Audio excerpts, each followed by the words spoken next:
In this video, you will learn about Amazon demand-side platform, Amazon DSP. Our guest, Brent ZAHRADNIK from AMZ Pathfinder, he will explain to us what is DSP, what kind of Amazon sellers could enroll into this program, what kind of reporting is available, which is much more advanced than the Amazon sellers are used to.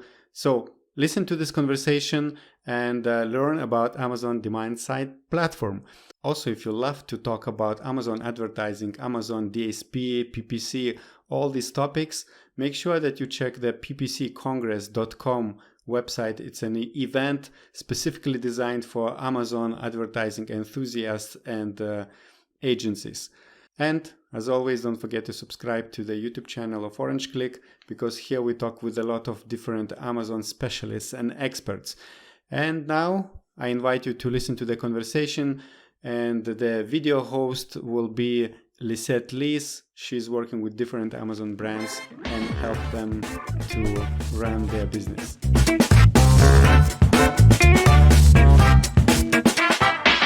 Brent, we are really happy to have you here today on Orange Klik channel to talk about Amazon demand-side platform, which is a thing not too many Amazon sellers know about. So hello, and could you first introduce yourself a little bit? Yeah, sure thing. Happy to be back on the show here after a brief intermission. I can't remember the last time it was, but yes. So I have a company called AMZ Pathfinder. We work with Amazon businesses selling on North America, EU markets, and DSP is something that we've only really tackled the end of last year into this year when we kind of renewed our efforts. And I personally live in southern France. I'm talking to you from Montpellier, so I think we're on the same time zone. Okay, cool. So I think first things first, let's just start by you telling us what Amazon demand-side platform is. Sure. So think of DSP as Amazon's play, like their effort to get into display advertising. So everyone who's a viewer of this show is probably familiar with Amazon's cost per click advertising that's available inside of Seller Central. So think of DSP as like the other world. It's like a separate universe. And as we learn more and more about it on our team, we're finding that it's even bigger and more complex than Seller Central. Okay, so it's not only for Amazon FBA sellers or Amazon sellers, it's also brands who are not currently selling on Amazon, right? That's correct. Yeah, so you can do what's called link in or link out campaigns. And a link out campaign means you have ads running on Amazon's DSP network. And maybe I should explain what DSP is. So DSP is demand side.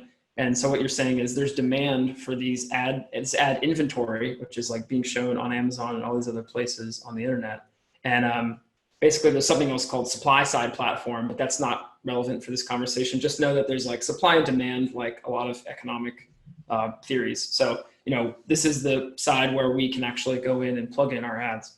And so if you're like, a major car manufacturer like Volkswagen or something like that, you could run ads on DSP and you could have them link out to your website. So you could blast those out to everyone on Amazon. You could send them to people on Kindle. And that's really what Amazon originally designed DSP for. Although it's been a couple of years, it's been around, it's starting to basically be available at a wider scale. And so for an agency like mine, which is, not that big, but we still have access to it. We can do some pretty amazing stuff with it, but we are focused exclusively on link in campaigns, which means those links are on Amazon's DSP and they're going to product pages specifically. So we're not focused on the other way. And that's mostly what I'll talk about because I don't really know much about the other way, honestly. Okay, cool. So today you will cover the part that is interesting for Amazon sellers. So I know you have some slides prepared for us, so let's dive into it. All right, so just a brief presentation. I put together just 7 or 8 slides to kind of keep me on track. So quickly, what is DSP? So it is a platform, first and foremost. So you buy display ads on and off Amazon, link in, link out, like we mentioned. So you can link back to Amazon or you can not, but mostly we're going to cover linking back to Amazon. And what's interesting about Amazon's DSP, because there are many other DSPs out there. For instance, like Facebook essentially is a DSP. Although they don't maybe call it the same thing, it's the same idea. There's a lot of display ads and inventory would be all the things that are all over Facebook, which of course is used by millions of people. But Amazon is also used by millions of people, and it's also 20 plus years old. So what's a bit more unique about Amazon's DSP is they have 20 years of purchaser data, like customer purchasing data, paired with things like demographics and addresses and things like that. So it's a little bit big brother, but they do have a lot of information for sure. So what you're doing is harnessing the power of that when you use their DSP. It's probably like their biggest selling point. You know, their ad inventory shows up on other websites and stuff too, but really this unique data is what makes it special. And one other thing to draw kind of a comparison between, it's what's called CPM, and that means it's cost per thousand. So you're not paying each time someone clicks on an ad like you're used to from Seller Central or Advertising Console, but you're paying for impressions essentially. So when you set your bids, you're setting like what they call a base bid in DSP for 1,000 impressions. So you're saying, I want to pay up to this much for 1,000 people to see these ads, or 1,000 impressions to occur. And I can get more detailed on that, but the idea is it's a little bit different like mindset. So with CPC, like people might see your ads all day long, but you don't pay a cent, which is actually great because you're getting all that brand exposure. But what's nice about CPM is you can get 100% click-through rate and you pay the exact same thing you would if just 1,000 people saw your ad and they didn't do anything. So it's kind of like a good and a bad. Obviously, higher clicks is better. More people are going to see it. But DSP does have the ability to track actions, even though someone doesn't click it. If they just see it, it still can track it. There's the whole world of Amazon advertising, and there's Advertising Console or Seller Central. It's currently switching over, but I just have it called Advertising Console. And that's your classic like sponsor product, sponsor brand, sponsor display. Everyone knows those things. And yet again, cost per click. On the other side of the house, we have DSP. And specifically what I'm talking about is what's called self-service, which means that you work with an agency that has the ability to manage DSP for you as a client. There is what's called managed service, and that means you work with Amazon.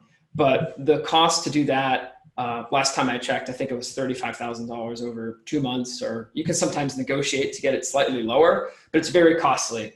And that's usually for like really big brands, and they're not so ROAS focused, you know, return on ad spend. Amazon wants to show you like, look how many impressions you got instead of look at the return you had. And most of our clients and our agency is more performance based. So we're focused on the money aspect of it in addition to some other metrics. Okay, and what's the budget like if let's say an Amazon seller wants to start out with using Amazon DSP ads, then what should be the initial budget, or what's the minimum budget to go? That's a great question. Yeah, so we have clients we run DSP for now, and the budget is as low as $3,000. Although I would position, and I have positioned to those same clients, like we think 4 or 5 is probably the best, 4 or 5 US dollar, 4 or 5,000 US dollars.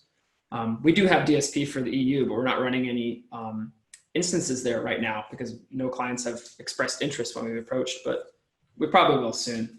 But yeah, and, you know, I would say the same thing for maybe like, you know, 3,000 euro, for instance. But that's like the minimum because it takes a couple of weeks to kind of warm up before you can even say if, you know, you're having success or not. So that I would say that's the minimum. Yeah.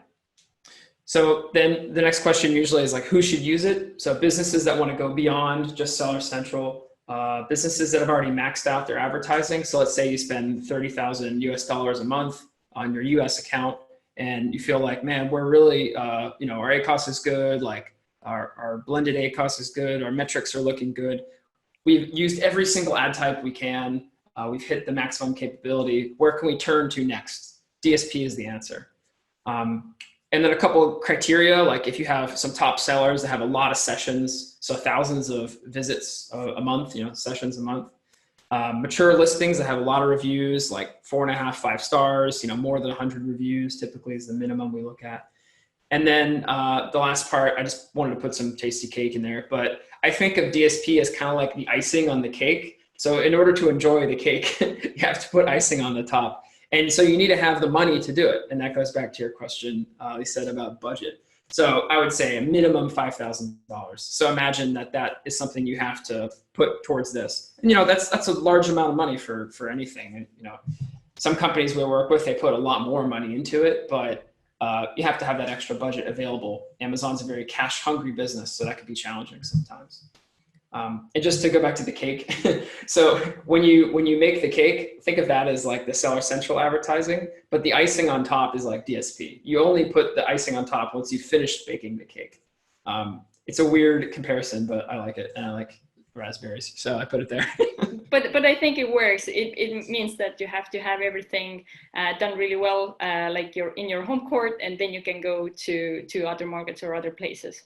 Exactly, yeah. Have your house in order first before you start to venture out, because when you do put those display ads on DSP, that's blasted out to huge sections of the internet. You can reach millions of people. So making sure that that money is well spent and you've already exhausted all the other advertising means is really the best practice in our mind. So just a few more slides, but this one is, I think, essential to understanding where DSP fits in. So I'm going to bring my mouse back on the screen, but most ads we deal with in Seller Central in this brand experience and purchase area. So like towards the bottom of this purchasing funnel. So this is like the journey that someone takes when they are going to buy something, right? You're aware there's a problem, you're considering options, you have the idea, okay, I'm going to buy something now, I'm going to start looking. And then you experience different brands, which is, I think, increasingly important on Amazon. People always say that. I think that is true. And then there's the actual purchase itself. So we're usually in this part here. If someone's searching for red shoes, well, they're going to go to Amazon, type in red shoes, and then your ad comes up. They click your ad. Hopefully you've done a good job. You send them right to the red shoes listing, and then they buy. Perfect. But you're only meeting that person at the end of their trip.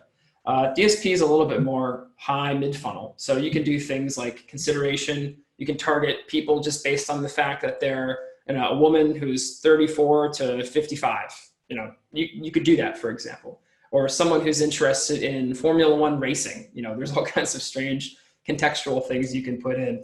A good example that came up just recently is Prime Video. So you can target people who have watched certain shows on Amazon Prime. So maybe they're a fan of like spy novels or spy shows or something, and you have some kind of product that's related to that. Just throwing out some ideas. And then, for instance, retargeting allows you to catch people after they have already visited your page, and maybe they've gone and haven't come back. So you want to reach them again later on. And that's closer to the bottom of the funnel, but still not at that point of purchase. You're showing up in front of them instead of them searching for you. It's a bit of a different relationship.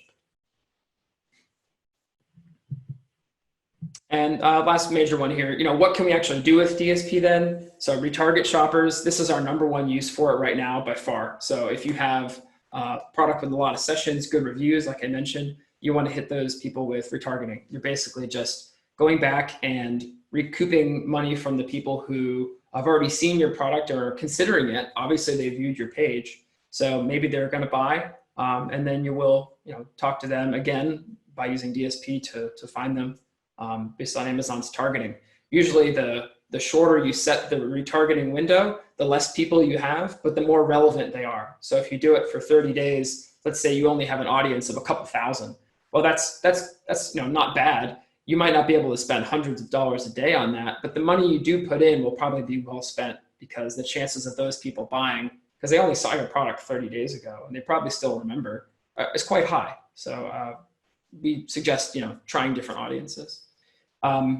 Build entirely new audiences. I touched on that a bit, like things like prime demographics, psychographics, interests, overlap with other categories. There's like a million ways to do this in DSP. It's like endless. The more we dig into it, the more we find that it is like never ending. And Amazon's coming out with new features all the time. Like there's a new audience insights thing. There's a new builder for video motion ads. And the last thing, reach shoppers in that funnel that we just talked about. And it's at far greater scale. So imagine you're reaching like millions of people, not just hundreds of thousands. I just wanted to give like a visual thing of what the ads look like too, because this is an example from Amazon. This is not from a client of ours or anything, but this is what's called a dynamic e-commerce ad. And so it comes in a bunch of different formats, depending on where it shows up. Like some of these are mobile, some of these are desktop. But you can see they have brand, they have headline, they have reviews, they have add to cart. The whole thing looks very much like Amazon. And you've probably seen this just like browsing around online, because you've been probably retargeted by someone using DSP if you spend any amount of time on Amazon. But what's interesting about these DEA ads is that they will sometimes show different things depending on who you are. So if you're someone who really likes to read a bunch of reviews on Amazon, it'll actually show you an ad that has tons of reviews, or it'll have an actual bit of text from a review, which is a feature you can use on some ads. If you like coupons and there's a coupon, it'll show you a 5% off or 10% off. Or if there's a lightning deal, it'll also show you that. So they kind of like change. That's why they're called dynamic. But another option for these display ads is in this same format in terms of size. You can create custom ads, and they can look like, you know, whatever you want, as long as they're, you know, family safe and the colors aren't like too jarring. And Amazon will approve them. So we recommend people try that too. But really the first step is these DEA ads. These are really enticing. They work well. So thank you, Brent. That was really interesting. I think a lot of Amazon sellers are not aware of this particular opportunity they have actually for advertising. So to take everything together, would you say this is rather opportunity for experienced sellers and who have already reached some sales level?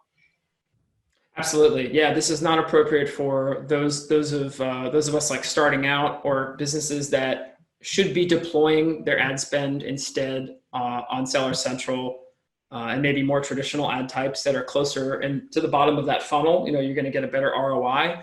But we, in some cases, even for medium-sized clients, medium to large size, if they have enough sessions, the product sells enough, we can get a pretty good ROI on you know, some of their products. Like for instance, like 3.0 and above is considered pretty good. So for every $1 you put in, you get $3. And if you want to get the ACoS from that, you just do 100 divided by whatever the you know, the number is. So 2.71, whatever. And then you get, this is what the ACoS would be. A lot of sellers are more comfortable with ACoS than they are return on ad spend or ROI calculations. But the idea is we can still get 3.5, 4 sometimes for those. And that's usually fine.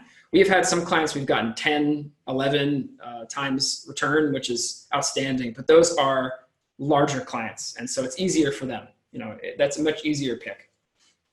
Okay, and when comparing, let's say, Facebook ads to DSP ads, which would you recommend to go for, or what is the main advantage of this Amazon advertising opportunity? I think one of the things is definitely the amount of data actually Amazon has about the customers and about their behavior, but do you have something else in mind?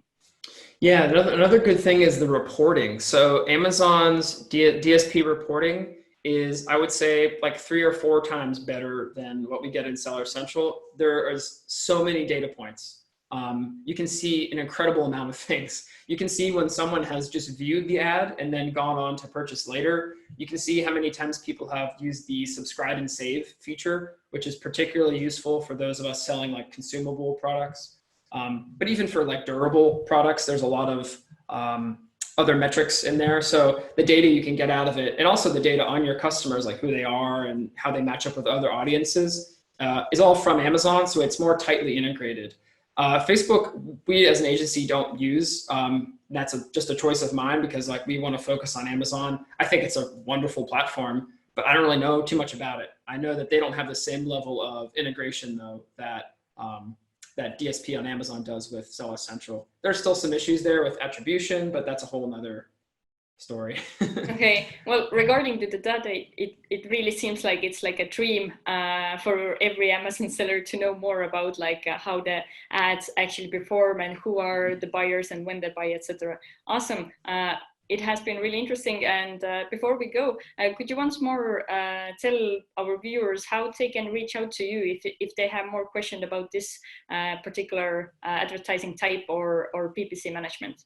Yeah, sure. So happy to answer lots of questions about DSP. It's been a big focus of mine for this last couple of months. And you can reach us at hello@amzpathfinder.com or just brent@amzpathfinder.com. Both of those emails will go to me in some way. So yeah, that works. You can reach out that way. Or on Facebook, you can find me, just Brent ZAHRADNIK as well. Awesome. Thank you so much, and good luck in your business. All right, thank you.